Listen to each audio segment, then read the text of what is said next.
Hello, ಎಲ್ಲರಿಗೂ ನಮಸ್ಕಾರ. ಈಗ ನಾನು ಅಡುಗೆ ಮನೆಯಲ್ಲಿ ಕೆಲವೊಂದು ಟಿಪ್ಸನ್ನು ಹೇಳಕ್ಕೆ ಬಂದಿದ್ದೀನಿ. ಯಾವುದ್ರ ಮೇಲೆ ಅಂತಂದರೆ ಕುಡಿಯೋ ನೀರನ್ನು ನಾವು ಯಾವ ಥರ ಬಳಸ್ತಾ ಇದ್ದೀವಿ ಅಂತ ಹೇಳಕ್ಕೆ ಬಂದಿದ್ದೀನಿ. ಸಾಮಾನ್ಯ ಎಲ್ಲರಿಗೂ ಗೊತ್ತಿರುತ್ತೆ, ನನಗೆ ತಿಳಿದಿದ್ದು ನಾನು ಹೇಳೋಣ ಅಂತ ಬಂದಿದ್ದೀನಿ. ಓಕೆನಾ? ಆಮೇಲೆ ದಯಮಾಡಿ ಕ್ಷಮಿಸಿ, ನನಗೆ ಅಷ್ಟೊಂದು ವಿಡಿಯೋ ಮಾಡಿ ಪ್ರಾಕ್ಟೀಸ್ ಇಲ್ಲ, ಆ್ಯಕ್ಚುಲಿ ಬರಲ್ಲ. ಹಾಗಾಗಿ ನನಗೆ ಅಷ್ಟೊಂದು ಕ್ಲಾರಿಟಿ ಇರಲ್ಲ ಇದರಲ್ಲಿ, ವಿಡಿಯೋದಲ್ಲಿ. ಸ್ವಲ್ಪ ಅಡ್ಜಸ್ಟ್ ಮಾಡ್ಕೊಂಬಿಡಿ ಪ್ಲೀಸ್. ಏನಪ್ಪ ಅಂದರೆ ಇಲ್ಲಿ ಅಕ್ವಾಗಾರ್ಡ್ ಕಾಣಿಸ್ತಾ ಇದೆಯಲ್ವ, ಈ ಅಕ್ವಾಗಾರ್ಡಲ್ಲಿ ನಾವು ಮೊದಲನೇದಾಗಿ ಹೇಳಬೇಕು ಅಂದರೆ ಈ ಅಕ್ವಾಗಾರ್ಡಲ್ಲಿ ನಾವು ಈ ಥರ ನೀರು ಹಿಡ್ಕೊತೀವಲ್ವ. ಈ ನೀರು ಹಿಡ್ಕೊಂಡ್ಮೇಲೆ ಇದೇನು ಮಾಡುತ್ತೆ, ಕೆಳಗಡೆ ಹೋಗ್ತಾ ಇರುತ್ತೆ. ಯಾವುದರಲ್ಲಿ? ಈ ಡ್ರೈನ್ ಪೈಪಲ್ಲಿ. ಈ ಡ್ರೈನ್ ಪೈಪಲ್ಲಿ ಹೋಗ್ತಾಯಿದ್ರೆ ನಾವು ಹಾಗೆ ಬಿಟ್ಬಿಡ್ತೀವಿ. ನೋಡಿ, ಹೋಗ್ತಾ ಇದೆ ಅಲ್ವಾ. ಇದು ಎಲ್ಲರಿಗೂ ಸರ್ವೇ ಸಾಧಾರಣ ತಿಳಿದಿರೋದು. ನಾನೇನು ಮಾಡ್ತೀನಿ, ನಾನು ಉಳಿತಾಯ ಮಾಡೋ ಟಿಪ್ಸ್ ಹೇಳಕ್ಕೆ ಬಂದಿದ್ದೀನಲ್ವ, ಅದರಂತೆ ನಾನು ನಿಜ ಜೀವನದಲ್ಲೂ ಯಾವ ಥರ ಉಳಿತಾಯ ಮಾಡ್ತೀನಿ ಅಂತ ಹೇಳ್ತೀನಿ. ನೋಡಿ, ಈ ಡ್ರೈನ್ ಇದೆಯಲ್ಲ, ಈ ಡ್ರೈನ್ನ ಈ ಬಿಂದಿಗೆಯಲ್ಲಿ ಕಲೆಕ್ಟ್ ಮಾಡ್ಕೊಳ್ತೀನಿ. ನೋಡಿ, ಕಲೆಕ್ಟ್ ಮಾಡ್ಕೊತಾ ಇದ್ದೀನಿ. ಈ ಥರ ಕಲೆಕ್ಟ್ ಮಾಡ್ಕೊಂಡಿದ್ದ ನೀರನ್ನ ನಾನು ಏನೇನಕ್ಕೆ ಬಳಸ್ತೀನಪ್ಪ ಅಂದರೆ ವಾಷಿಂಗ್ ಮಿಷನಿಗೆ ಬಳಸ್ತೀನಿ. ಆಮೇಲೆ ನೋಡಿ, ನೆಲ ಒರೆಸೋದಕ್ಕೆ ಬಳಸ್ತೀನಿ. ಆಮೇಲೆ ಇನ್ನೂ ಹೆಚ್ಚಾದರೆ ನೀರು ಇದು ಏನದು ಗಿಡಗಳಿಗೆ ಹಾಕೋಕ್ಕೆ ಬಳಸ್ತೀನಿ. ಅದಕ್ಕೂ ಹೆಚ್ಚಾದರೆ ಟಾಯ್ಲೆಟ್ ರೂಮಿಗೆ ಬಳಸ್ತೀನಿ.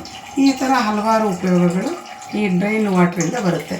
ಇವನ್ನೇನು ನಾವು ದೇಹದೊಳಗೆ ಏನು ಈ ನೀರನ್ನು ಏನು ನಾವು ಸೇವಿಸೋದಿಲ್ಲ ಅಲ್ವಾ.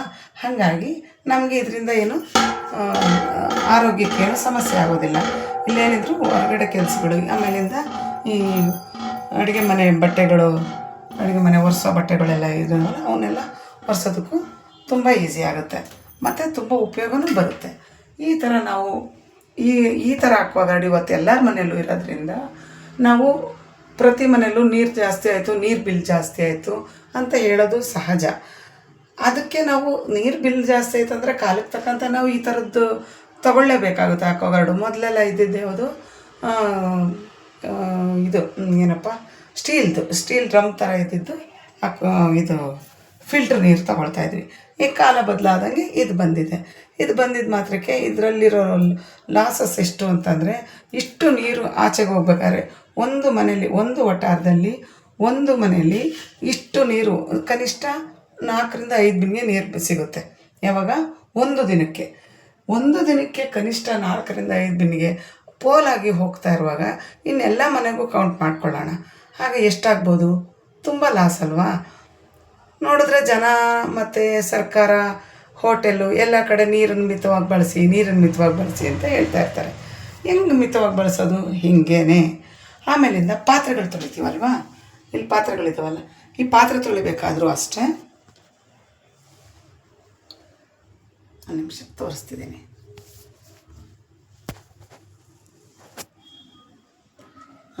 ನೀರನ್ನ ಸುಮ್ಮನೆ ಪೋಲಾಗಿ ಬಿಟ್ಬಿಟ್ಟು ಅದು ಹರಿತಾ ಇದ್ರೂ ಉಜ್ಜುತ್ತಾ ಇರೋದು. ಪಾತ್ರೆ ಉಜ್ಜೋ ಟೈಮಲ್ಲಿ ಎಷ್ಟು ನೀರು ಪೋಲಾಗುತ್ತೆ ಸ್ವಲ್ಪ ಕೌಂಟ್ ಮಾಡ್ಕೊಳ್ಳಿ. ಎಲ್ಲ ತಿಳಿದಿರೋರೆ ಇವತ್ತು, ಎಲ್ಲರೂ ವಿದ್ಯಾವಂತರೆ, ಎಲ್ಲರಿಗೂ ಎಲ್ಲನೂ ಗೊತ್ತಿದೆ. ನೀರು ಬಳಸಬೇಕು, ಚೆನ್ನಾಗಿ ಮಿತವಾಗಿ ಬಳಸಬೇಕು ಅನ್ನೋದು ಪ್ರತಿಯೊಬ್ಬರಿಗೂ ಗೊತ್ತಿದೆ. ಆದರೆ ಪಾತ್ರೆ ತೊಳಿಬೇಕಾದ್ರೆ, ಕನಿಷ್ಠ 3 ರಿಂದ 10 ಸೆಕೆಂಡು ಒಂದು ಪಾತ್ರೆ ತೊಳೆಯೋಕ್ಕೆ ಬೇಕಾಗುತ್ತೆ ನಮಗೆ ಟೈಮು. ಆ 10 ಸೆಕೆಂಡಲ್ಲಿ ಎಷ್ಟು ನೀರು ಪೋಲಾಗುತ್ತೆ ಹೇಳಿ. ಅದನ್ನು ಬಳಸಬೇಕು, ಅದನ್ನು ಉಳಿಸ್ಕೋಬೇಕು ನಾವು. ಆ ನೀರನ್ನ ಅಂದರೆ ಮೊದಲು ಎಲ್ಲ ಪಾತ್ರೆ ಎಲ್ಲ ಉಜ್ಕೊಂಬಿಡಿ. ಆಮೇಲೆ ಒಂದೊಂದಾಗಿಯೇ ಟ್ಯಾಪ್ ಅಡಿಲಿಟ್ಟು ತೊಳೆಯಿರಿ. ಆ ಟ್ಯಾಪ್ ಅಡಿಲಿಟ್ಟು ತೊಳಿಬೇಕಾದ್ರೂ ಇನ್ನೂ ಉಜ್ಜೋ ಟೈಮ್ ಇರುತ್ತೆ. ಏಕದಮ್ಮು ಟ್ಯಾಪಲ್ಲಿ ಇಟ್ಟಿದ ತಕ್ಷಣ ಪಾತ್ರೆಗಳೆಲ್ಲ ತಕ್ಷಣ ಕೊಳೆ ಹೋಗಲ್ಲ. ತಿರ್ಗಾ ಟ್ಯಾಪ್ ಆಫ್ ಮಾಡಿ ಮತ್ತೆ ಉಜ್ಜಿ. ಅದನ್ನೆಲ್ಲ ಕೈನಲ್ಲಿ ಎಲ್ಲೆಲ್ಲಿ ಇನ್ನೂ ಅಂಟು ಅದು ಇದು ಇರುತ್ತೋ ಅದನ್ನೆಲ್ಲ ಮತ್ತೆ ಕೈನಲ್ಲಿ ಉಜ್ಜಿ ತಿರುಗಿ ಇನ್ನೊಂದ್ಸರಿ ನೀರಡಿಕೆ ಇಡಿ, ಟ್ಯಾಪ್ ಅಡಿಕೆ ಇಡಿ. ಆಗ ಎಲ್ಲ ಕೊಳೆ ಎಲ್ಲ ಹೋದಾಗ ತೆಗೆದಿಡಿ. ಈ ಥರ ಮಾಡಿದ್ರೆ ಅಷ್ಟು ಒಂದು ಪಾತ್ರೆನ ತೊಳಿಬೇಕಾದ್ರೆ ಕನಿಷ್ಠ 5 ರಿಂದ 10 ಸೆಕೆಂಡು ಇರುತ್ತಲ್ವ. 10 ರಿಂದ 10 ಮೇಲೆ ಆಗೋಗುತ್ತೆ. ಕೆಲವು ಟೈಮಲ್ಲಿ 10 ನಿಮಿಷನೇ ಆಗೋಗುತ್ತೆ ಉಜ್ಜೋ ಅಂಥ ಪಾತ್ರೆಗಳು. ಆಗೇನದು ಎಲ್ಲ ಉಜ್ಕೊಂಡು ಕೂತ್ಕೊಂಡು ಆ ನೀರು ಏನಾಗಬೇಕು, ಅಷ್ಟು ನೀರು ಪೋಲಾಗೋವರೆಗೂ ಬಿಡಬಾರ್ದು. ಇವತ್ತು ಎಲ್ಲರಿಗೂ ಪರಿಜ್ಞಾನ ಅದ್ರ ಕಡೆ ಇರಬೇಕು. ಇಲ್ಲದೆ ಹೋದರೆ ಸ್ವಲ್ಪ ತಿಳ್ಕೊಬೇಕು ಆ ಕಡೆ ಈ ಕಡೆ. ಆವಾಗೇನಾಗುತ್ತೆ, ನಮಗೆ ನೀರು ಬಿಲ್ಲು ಕಡಿಮೆ ಆಗುತ್ತೆ, ನಮಗೂ ಮನಸ್ಸು ಸಂತೋಷ ಆಗುತ್ತೆ, ನೀರು ಕಡಿಮೆ ಉಪಯೋಗಿಸಿದ್ದೀನಿ ಅಂತ.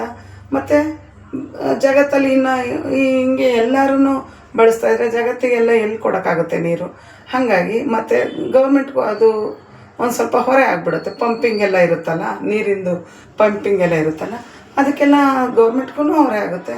ಆಟೋಮೆಟಿಕಲಿ ಅದು ನಮಗೆ ತಿರ್ಗಾ ಹೊರೆ ಆಗುತ್ತೆ, ಬಿಲ್ಲಲ್ಲಿ ಜಾಸ್ತಿ ಬರುತ್ತೆ. ಇದನ್ನೆಲ್ಲ ಅವಾಯ್ಡ್ ಮಾಡ್ಬೋದಲ್ವ ನಾವು? ಇಷ್ಟು ಮಾಡಿ ಫಸ್ಟು ನೀರನ್ನು, ಆ ಕುಡಿಯೋ ನೀರನ್ನು ಕಲೆಕ್ಟ್ ಮಾಡಿದ್ರೆ ಸಾಕು, 5-6 ದಿನಕ್ಕೆ ನೀರು ಕಲೆಕ್ಟ್ ಸಿಗುತ್ತೆ.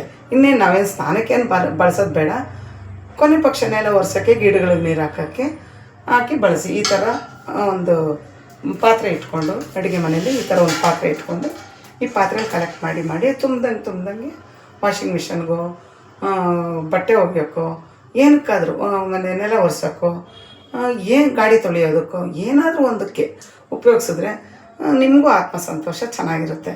ಇಷ್ಟು ಹೇಳಿ ನನ್ನ ಮಾತು ಮುಗಿಸ್ತೀನಿ. ದಯವಿಟ್ಟು ಈ ವಿಡಿಯೋ ನೋಡಿದವರೆಲ್ಲ ದಯವಿಟ್ಟು ಈ ಥರನೇ ಮುಂದೆ ನೀರು ಉಳ್ಸೋಕ್ಕೆ ನೋಡಿ. ಅಯ್ಯೋ ಟ್ಯಾಪಲ್ಲಿ ಬತ್ಲಿ ಮನೆಯಲ್ಲಿ ಟ್ಯಾಪ್ ಇದೆ, ನಾವ್ಯಾಕೆ ಇಲ್ಲಿಂದ ತೊಗೊಂಡೋಗೋಣ ಅನ್ನೋ ಒಂದು ಉಡಾಫೆ ಬೇಡ. ಯಾಕೆಂದರೆ ಅಲ್ಲೂ ನೀರಿರುತ್ತೆ, ಅಡುಗೆ ಮನೆಯಲ್ಲೂ ನೀರಿರುತ್ತೆ.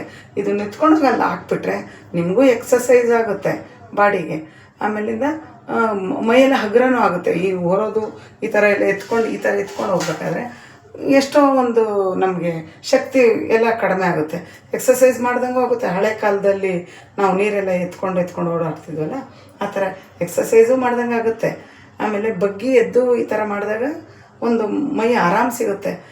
ಆಮೇಲೆ ನೀರು ಉಳಿತಾಯ ಆಗುತ್ತೆ. ಏನೂ ಆಗೋಲ್ಲ. ಇಲ್ಲಿಂದ ತೊಗೊಂಡೋಗಿ ಹಾಕ್ಬೋದಲ್ವ, ಗಿಡಗಳಿಗೆಲ್ಲ ಹಾಕ್ಬೋದಲ್ವ. ಗಿಡಗಳಿಗೇನು ಪೈಪಿಂದನೇ ತೊಗೊಂಡೋದ್ರೆ ಗಿಡಗಳಿಗೆ ನೀರು ಉಣ್ತವ? ಏನಿಲ್ಲ, ಇಂಥ ಬಿಂದಿಗೆನಲ್ಲೂ ಹಾಕ್ಬೋದು. ಆಮೇಲೆ ನೆಲ ಒರೆಸೋಕ್ಕೂ ಅಷ್ಟೇ, ಇಲ್ಲಿಂದ ತೊಗೊಂಡೋಗಿ ಬಕೆಟಿಗೆ ಹಾಕಿ, ಏನೂ ಆಗೋದಿಲ್ಲ. ಅಲ್ಲಿಂದ ನೆಲ ಒರೆಸಿ ಮತ್ತೆ ಆಚೆಗೆ ಹಾಕಿ, ಟಾಯ್ಲೆಟ್ ತೊಳೆಯೋಕ್ಕೆ ಬಳಸಿ. ಎಷ್ಟು ನೀರು ಇಲ್ಲಿ ಸಿಗೋ 5-6 ನೀರು ಬಕೆಟ್ ನೀರಲ್ಲಿ ನಾವು ಇಡೀ ಮನೆಯೇ ಇದು ಮಾಡ್ಬೋದು. ಕುಡಿಯೋ ನೀರು, ಒಳ್ಳೆ ನೀರು ಸಿಗುತ್ತೆ. ಮಾಡ್ಬೋದಲ್ವ? ಎಲ್ಲರೂ ಮಾಡಿ ದಯವಿಟ್ಟು ನೀರು ಉಳಿಸ್ಕೊಳ್ಳಿ. ಸುಮ್ಮನೆ ಬೋರ್ಡಲ್ಲಿ ಬರೆಯೋದು ನೀರು ಉಳಿಸಿ, ನೀರು ನಮ್ಮ ಜೀವನಾಡಿ ಅದು ಇದು ಅಂತ ಬರೀತಾರಲ್ಲ, ಅದು ಬರೆಯೋದು ಸುಮ್ಮನೆ ಬೋರ್ಡ್ ಮೇಲೆ ಇರೋದು ಬೇಡ. ಮನೇಲೂ ಅದನ್ನು ಪ್ರಯೋಗ ಮಾಡಿ. ಎಷ್ಟೊಂದು ಅನುಕೂಲ ಆಗುತ್ತೆ. ಯಾರಾದರೂ ಬೆಳಗ್ಗೆ ಹೊತ್ತು ನೀರು ಹಿಡಿಯೋದನ್ನೇ ಅಭ್ಯಾಸ ಮಾಡ್ಕೊಳ್ಳಿ.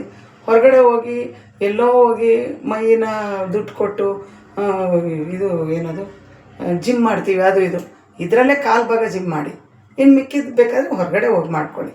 ಇಷ್ಟು ಹೇಳಿ ನನ್ನ ಮಾತನ್ನು ಮುಗಿಸ್ತೀನಿ. ದಯವಿಟ್ಟು ಎಲ್ಲರೂ ನಾನು ಹೇಳಿದ ಮಟ್ಟಿಗೆ ಕೊನೆ ಪಕ್ಷ ನಾನು ಕೇಳಿರೋದ್ರಲ್ಲಿ ಒಂದು 10% ಆದರೂ ಜನಗಳು ಇದನ್ನು ಬಳಸ್ಕೊಂಡ್ರೆ, ನನ್ನ ಚಾನಲ್ನ ನೋಡಿದವರು ಈ ರೀತಿ ನೀರಿನ ಉಳಿತಾಯನ ಬಳಸ್ಕೊಂಡ್ರೆ ಮುಂದಿನ ಜನಾಂಗಕ್ಕೂ ಒಂದು ನೀರು ಉಳಿತಾಯ ಆಗುತ್ತೆ ಅಂತ ನನ್ನ ಭಾವನೆ. ನಮಸ್ಕಾರ.